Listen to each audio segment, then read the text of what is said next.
Cerita mempersembahkan Sabda Pandita Ratu.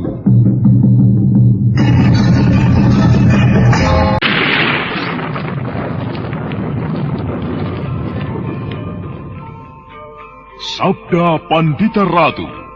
Naskah ditulis oleh Pondra Swasti Langit, diolah oleh Agung Bahrodi, didukung oleh artis-artis terkemuka Ferry Fadli, Eli Ermawati, M. Abud, Ivone Rose, dan lain-lain. Teknik dan montase Ibing Arifin, dengan sutradara Dian Pertiwi.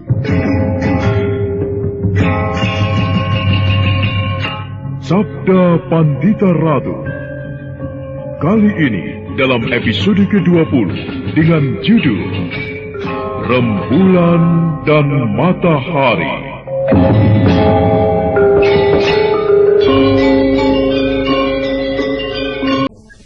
Sebenarnya apa yang tengah kau pikirkan, Ken Umang? Hamba tidak memikirkan apapun, Tuanku. Kau berbohong kepadaku. Katakan, aku tahu kalau ada sesuatu yang sedang mengganjal perasaanmu. Katakanlah. Hamba memikirkan, mengapa hamba sampai melakukan hal itu, Tuanku. Hamba tidak habis mengerti. Mengapa bisa demikian? Mengapa hamba bisa tertidur di lantai seperti gelandangan? Hamba merasa aneh. Semalam, hamba berusaha untuk tidur di samping tuanku yang dengan gampang bisa pulas. Akan tetapi, hamba tidak mampu, tuanku. Hamba merasa sulit sekali.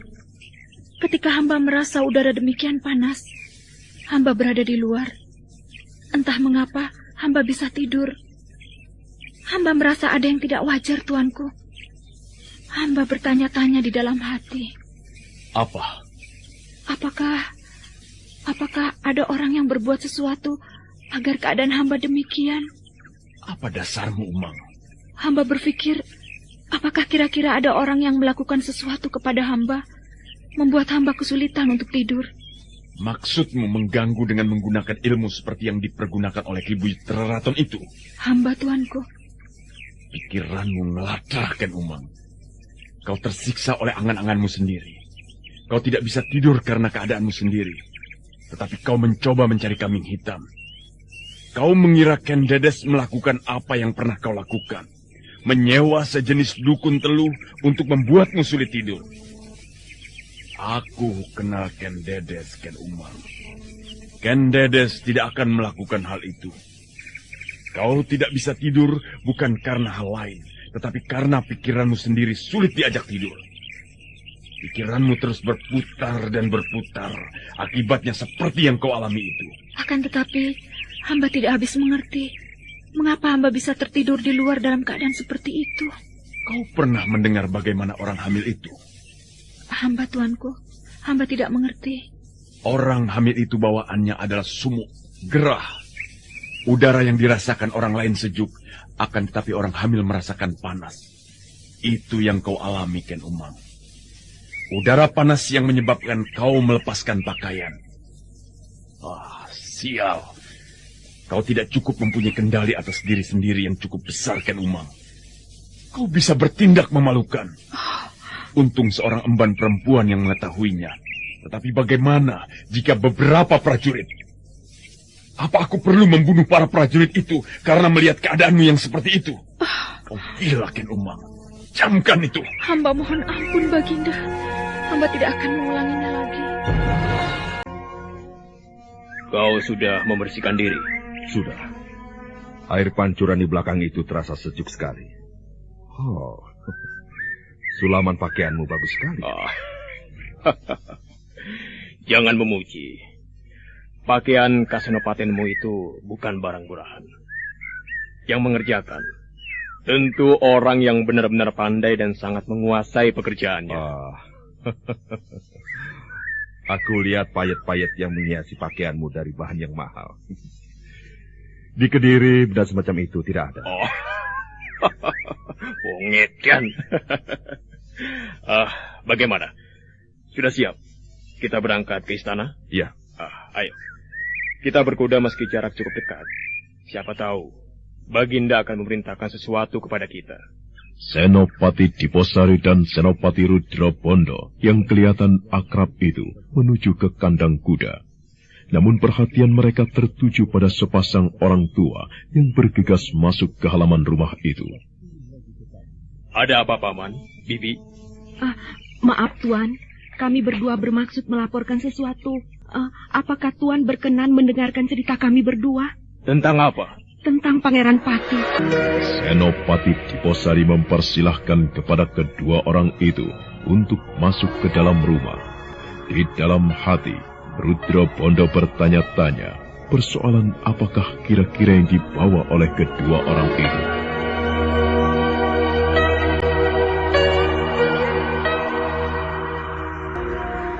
Nah, silakan Paman dan Bibi ceritakan apa yang Paman dan Bibi alami. Begini, Tuan. Semalam ada orang yang mengetuk rumah saya. Kami ketakutan karena orang yang mengetuk pintu itu tidak mau menyebutkan namanya. Benar, Tuan. Saya sampai menyiapkan pedang untuk berjaga-jaga jika orang itu berniat jahat. Orang itu terus mengetuk pintu, Tuan. Akhirnya, suami saya ini yang membukakannya. Ternyata di luar ada orang yang bercaping, Tuan, mengenakan caping dan wajahnya ditutup oleh secari kain. Orang bercaping itu menggendong sesuatu, Tuan. Orang bercaping? Apa yang dilakukannya? Orang itu membeli beberapa lembar kain untuk menggendong dan menyelimuti bayi yang digendongnya, Tuan. Apakah aku mengganggu kalian berdua? Siapa kau? Siapa aku tidak terlalu penting di sana. Aku singgah dan memaksa Kisana berdua untuk bangun adalah untuk nempel secari kain. Kalau bisa, kain yang baru. Bukankah kalian adalah pedagang kain? Ya, aku pedagang kain. Bagus. Aku membutuhkan barang selembar atau 2 lembar. Aku tidak merampok. Aku membeli. Nah, ini. Terimalah uangnya. Jumlah itu terlalu banyak, Tuan. 4 keping sudah cukup, Tuan. Ambilkan kain itu, Nyai. Biar aku yang menemaninya. Bayi? Kau menggendong bayi ke sana? Iya. Anak siapa itu, Tuan? Bukan urusanmu. Cepat ambil kain yang aku butuhkan. Bayi terus diam. Senopati Diposari dan Senopati Rudrobondo saling berpandangan, dan seperti bersepakat, mereka mengangguk-anggukan kepala. Sedangkan sepasang suami istri itu wajahnya nampak sangat tegang, terkenang pada apa yang dialaminya. Ternyata orang bercaping itu menggendong bayi, Tuan. Karena suara tangisnya, taulah kami apa yang digendongnya. Lalu saya terkejut, Tuan, dan pikiran saya langsung tertuju pada Pangeran Pati yang lenyap. Baiklah, Paman dan Bibi. Lanjutkan kembali ceritamu itu.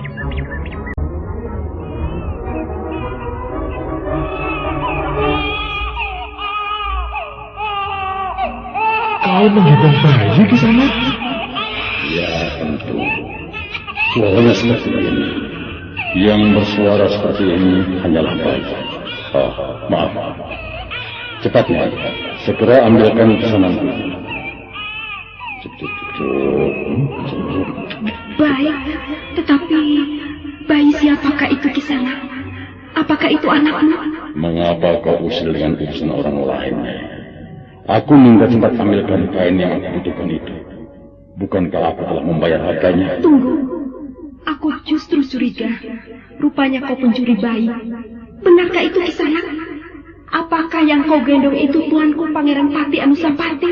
Kalau iya, mengapa? Oh, jadi benar bayi itu Pangeran Pati? Iya. Yang aku gendong ini memang Pangeran Pati Anusapati. Bagaimana kalau tuanku Pangeran Pati itu aku minta? Apa? Sebaiknya kau serahkan saja bayi itu kepadaku. Aku akan membantumu mengembalikan ke istana. Istana saat ini geger karena Pangeran Pati lenyap. Ternyata kau pencurinya. Benar, kau bisa membawa bayi itu karena mencuri, bukan? Iya, benar. Aku memang mencurinya. Perbuatan gila. Apa yang kau lakukan itu telah membuat geger. Mengapa kau lakukan itu? Aku lakukan karena aku termasuk baik. Bayi ini kuambil, justru aku selamatkan. Jika bayi ini tetap berada di istana, ia justru berada di dalam bahaya. Kalau bayi ini aku berikan kepadamu, apa yang akan kau lakukan di sana? Akan kau kembalikan ke istana? Bisakah kau menanggung bayi ini akan selamat setelah kau kembalikan ke istana? Bagaimana kalau kemudian bayi ini justru dibunuh oleh Baginda? Atau paling tidak oleh suruhan perempuan bernama Ken Umang itu? Apakah kau berani menanggung? Kemudian apa yang Paman lakukan setelah orang itu menjawab seperti itu? Saya kebingungan, Tuan. Saya serba salah. Jika saya tidak meminta bayi itu, ya bisa-bisa saya dianggap bersalah oleh Baginda. Namun ternyata orang itu mempunyai kemampuan yang sangat tinggi, Tuan. Apakah Paman berkeras meminta Pangeran Pati? Paman melakukan itu? Orang itu melakukan sesuatu yang mengejutkan, yang menyebabkan saya tidak mempunyai keberanian untuk memaksa meminta Pangeran Pati. Lantas, apa yang dilakukannya? Orang itu membuka topeng, Tuan. Orang itu mempunyai wajah seperti wajah suamiku. Wah, kami sangat terkejut, Tuan. Dan tahu-tahu orang itu sudah tidak ada, Tuan. Benar, Tuan. Saya tidak berbohong. Sampai sekarang saya tetap tidak habis pikir. Bagaimana orang itu bisa memiliki wajah seperti wajahku? Saya sempat berpikir, jangan-jangan orang itu hantu. Atau ya sekedar mimpi. Tetapi uang ini adalah uang orang itu. Pembayaran atas 2 lembar kain yang dibelinya, Tuan. Paman dan Bibi. Orang itu bukan hantu. Orang itu benar-benar ada. Orang itu manusia. Cuma dia memiliki ilmu kanuragan yang sangat tinggi. Orang itu mempunyai kemampuan untuk mengubah-ubah wajah. Nah, Paman dan Bibi tidak perlu cemas. Orang itu pernah menemuiku pula. Oh, kapan itu, Tuan? Beberapa hari yang lalu, di malam hari. Ketika istana digegerkan oleh munculnya orang tadi kenal, yang mempunyai ciri-ciri seperti yang kau sebutkan itu. Jadi, apakah yang harus kami lakukan, Tuan? Menghadaplah ke istana. Mintalah kepada para prajurit jaga untuk dihadapkan pada Baginda. Ceritakan kepada Baginda apa yang kalian alami. Tetapi, kalian tidak perlu menceritakan bagaimana sikap kalian yang justru sependapat dengan orang bercaping itu. Ceritakan saja bahwa kalian berusaha merebutnya, akan tetapi kalian tidak mampu.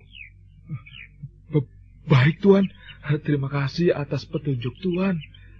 Tetapi, apakah saya diperkenankan meminta kepada Tuan untuk menemani kami berdua ke istana? Tidak usah. Kalian berdua tidak usah menceritakan kepada Baginda bahwa telah bertemu dengan kami berdua. Jika nanti bertemu denganku di sana, berpura-puralah tidak kenal. Mengerti? Baik, Tuan. Terima kasih, Tuan. Ayo, Nyai, kita ke istana. Kami mohon diri dulu, Tuan. Silakan, Nyai. Nah, Kakang Rudobondo, apa pendapatmu? Sebuah perkembangan yang menarik. Apa yang menarik? Aku mempunyai perhitungan bahwa yang mengalami kejadian seperti itu bukan hanya mereka berdua. Mungkin banyak yang lain. Orang bercaping itu memang sengaja muncul di rumah-rumah penduduk untuk membangun sebuah cerita, membangun sebuah percakapan, membangun buah bibir. Iya, aku sependapat. Rupanya memang begitu. Dengan melakukan itu, orang bercaping itu banyak melakukan manfaat. Paling tidak, orang sekota raja ini akan tahu bahwa Pangeran Pati berada di dalam keadaan baik dan selamat. Dan dengan cara yang demikian itu, orang bercaping itu mampu merusak dan menghancurkan nama Ken Umang. Iya, benar juga. Ayo, kita berangkat ke istana. Apakah aku diperkenankan mengganggu? Kiai Gajah Wongker. Senopati Diposari dan Rudra Bondo yang akan berangkat kembali terkejut. Justru dari arah belakang rumah itu, dari balik semak-semak, muncul seseorang. Dan orang itu adalah Putut Gajah Wongker. Wah, Kiai membuat kami terkejut. Masa iya? Iya, jantungku ini berdebar-debar. Dan mata berkunang-kunang. Kembali Diposari yang telah berada di halaman itu masuk ke dalam rumah, mempersilahkan Butut Gajah Wengker yang baru saja datang duduk di hamparan tikar. Kemunculan Kiai Gajah Wengker sungguh sangat menarik. Kiai datang di saat yang sangat tepat. Di saat yang tepat bagaimana, Nak Mas?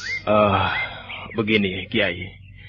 Di saat aku membutuhkan jawaban dari berbagai pertanyaan yang menyiksa batinku. Dan Kiai Gajah Wengker adalah orang yang paling mengetahui jawabnya. Akan tetapi, apakah aku diizinkan untuk berkenalan dengan teman anak Mas ini? Oh, tentu Kiai. Namaku Gajah Wengker, Nak Mas.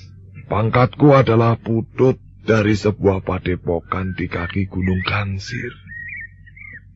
Bolehkah aku mengetahui siapakah Nak Mas ini? Menilik pakaian yang Nak Mas kenakan, Nak Mas adalah seorang senopati. Kiai tidak salah.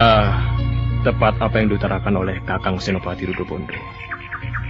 Bahwa kemunculan orang bercaping ke rumah sepasang suami istri yang berjualan kain itu bukanlah suatu peristiwa yang kebetulan. Akan tetapi benar-benar ada maksud dan tujuannya. Benarkah Nak Mas Senopati Rudobondo menduga seperti itu? Hanya sekedar menduga, Kiai. Dan dugaan itu belum tentu benar. Dugaan itu benar, Nak Mas Senopati. Kalau begitu, aku harus merasa berbangga. Karena benar, Kiai. Nak Mas terlampau merendahkan diri. Akan tetapi kenyataannya, Nak Mas memang mempunyai perhitungan yang cukup tajam. Sebenarnya lah, apa yang dilakukan oleh orang bercaping itu adalah untuk menjawab teka-teki pembicaraan orang se-Singasari yang menduga Pangeran Pati telah tiada. Pangeran Pati masih hidup dan berada dalam keadaan sehat dan segar bugar. Oh, lalu apa yang akan Paman lakukan di Singasari saat ini? Paman muncul kembali di kota Raja Singasari ini tentu bukan tanpa maksud. Aku mendapat tugas dari Panembahan, Nak Mas. Tugas apa, Paman? Beberapa hari yang lalu, Tuanku Baginda datang ke kaki Gunung Gangsir. Baginda meminta Pangeran Pati untuk dibawa kembali ke Singasari. Namun sang Panembahan yang mempunyai pertimbangan sendiri berkeras untuk tetap mempertahankan Pangeran Pati Anusapati. Baginda kemudian mengancam. Apa ancamannya, Paman? Jika di dalam waktu sepekan sejak Baginda meninggalkan Padepokan Dandang Kendaga di kaki Gunung Gangsir saat itu, sang Panembahan belum juga menyerahkan Pangeran Pati, maka Padepokan di kaki Gunung Gangsir itu akan dijadikan karang abang. Sebuah ancaman yang sangat mengerikan. Benar, Nak Mas. Jadi kedatangan Paman ke kota raja adalah untuk apa? Ya, tentu saja sang Panembahan ingin mengetahui sikap Baginda. Apakah Baginda benar-benar akan membuktikan ancamannya? Jika Baginda memang akan menyerang Padepokan Dandang Kandaga di kaki Gunung Gangsir, maka Panembahan tentu akan mempersiapkan diri sebaik-baiknya. Mempersiapkan diri bagaimana, Paman? Apakah Padepokan Dandang Kandaga akan melawan? Hal itu hanya sang Panembahan yang mengetahuinya. Kakang Rudobondo, bagaimana pendapatmu? Keadaan di Singasari terlampau ruwet. Sebetulnya sangat disayangkan. Hal yang demikian itu bisa terjadi. Singasari seharusnya memusatkan perhatian terhadap pembangunan. Bagaimana membuat Singasari menjadi maju? Bagaimana memulihkan akibat sampingan dari perang besar yang baru saja terjadi, yang bekasnya saja belum kering? Baginda adalah orang yang luar biasa. Aku melihat perubahan pesat yang ada di Singasari. Saluran-saluran air ditata rapi, jalan-jalan dibenahi. beberapa candi pemujaan dibuat. Itu menunjukkan bahwa Baginda yang semula bernama Ken Arok itu adalah orang yang mempunyai kemampuan yang luar biasa.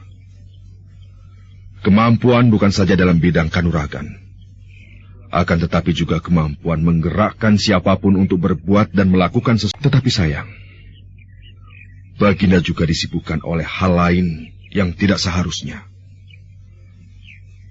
Persoalan Ken Umang dengan segala ulahnya itu terlampau banyak menyita waktu Baginda. Iya. Lalu apakah yang akan Paman lakukan? Apakah Paman akan menghadap Baginda? Tentu saja tidak, Tuan. Jadi? Jika diperkenankan, aku berterima kasih kepada Nak Mas Diposari. Andai kata dapat membantu mendapatkan keterangan itu. Bagaimana, Nak Mas? Pembicaraan antara Senopati Diposari, Senopati Rudra Bondo, dan Putut Gajah Wengker dari Padepokan Dandang Kandaga itu semakin meningkat. Sementara itu adalah di dalam waktu yang sama, sepasang suami istri pedagang kain yang di malam sebelumnya bertemu dengan orang bercaping lebar telah sampai pula di halaman Istana Singasari. Jantungku berdebar-debar, Kakang. Iya, aku juga. Rasanya deg-degan sekali. Apakah Baginda akan berkenan menerima kita, Kakang? Aku tidak tahu. Ayo, kau lihat. 2 orang prajurit itu memperhatikan kita. Mereka tentu melihat keraguan-raguan kita. Oh, baik, Kakang. Selamat pagi, Paman dan Bibi. Apakah kami bisa membantu? Terima kasih, Kisana prajurit. Bolehkah kami berdua mengajukan permohonan untuk menghadap Tuanku Baginda? Paman mengajukan permohonan untuk menghadap Baginda. Benar, Kisanak. Sebaiknya Paman pertimbangkan lebih dulu sebelum Paman mengajukan permohonan itu. Bukan aku tidak memperbolehkan. Akan tetapi, apakah keperluan Paman adalah sebuah keperluan yang sangat penting yang menyebabkan Tuanku Baginda harus turun tangan? Untuk keperluan apa Paman dan Bibi mengajukan permohonan untuk menghadap? Kami bermaksud melaporkan sesuatu yang penting sekali, Kisana prajurit. Mengenai Pangeran Pati. Mengenai Pangeran Pati? Benar, prajurit. Semalam kami melihat orang membawa Pangeran Pati. Sekarang kami bermaksud melaporkannya kepada Baginda. Apakah permohonan kami ditolak, prajurit? Ya, jika ditolak, kami mohon diri. Tunggu. Permohonan Paman dan Bibi akan disampaikan. Paman berdua silahkan menunggu lebih dulu.